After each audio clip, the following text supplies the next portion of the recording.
大家都知道洋紫荊係香港嘅市花，但你知唔知道佢嘅出現原來係一連串嘅巧合而造就嘅奇蹟呢？故事就要由1880年，即係145年前講起。當時薄扶林有一間法國傳教士嘅療養院，即係而家嘅八大利修院。有一位住喺修院嘅神父，偶然喺幹線灣嘅一間爛屋，發現咗一棵開住紫紅色花嘅樹。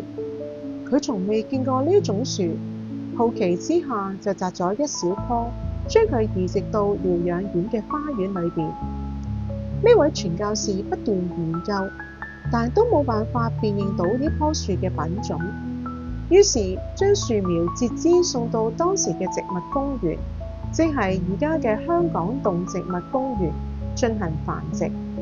植物公園將標本寄去英國皇家植物園鑑定，先發現原來係一個新品種嘅樹。洋紫荊喺1965年被定為香港市花。專家利用 DNA 嘅鑑定，發現洋紫荊原來係紅花羊蹄甲同公粉羊蹄甲嘅雜交品種。奇怪嘅係，紅花羊蹄甲係冬季10至12月開花，而公粉羊蹄甲就係春季3月開花。呢兩種花開花嘅時間完全都唔同，佢哋點解可以成功授粉呢？更神奇嘅係，有人嘗試幫呢兩種花人工授粉，但都唔能夠成功繁殖出洋紫荊。而家大家見到嘅洋紫荊都係用無性繁殖方法，譬如係插枝、嫁接呢啲嘅方法去繁殖㗎。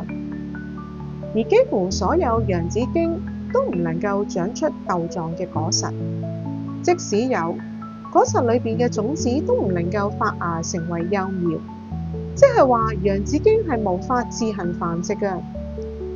如果係咁，第一棵洋紫荊係點樣出現嘅呢？植物學家估計，有可能當年係因為有一棵紅花羊蹄甲啱啱遲咗開花，附近有一棵公粉羊蹄甲又提早開花，佢哋嘅花就得以授粉，而其中一個果實裏邊嘅一粒種子啱啱能夠萌發成為幼株，又咁啱俾經過嘅神父發現。好彩神父一時好奇，用人工嘅方法留低咗佢，呢棵洋紫荊先得以保存至今。所以而家我哋見到嘅洋紫荊全部都係145年前被發現嗰一棵嘅後代。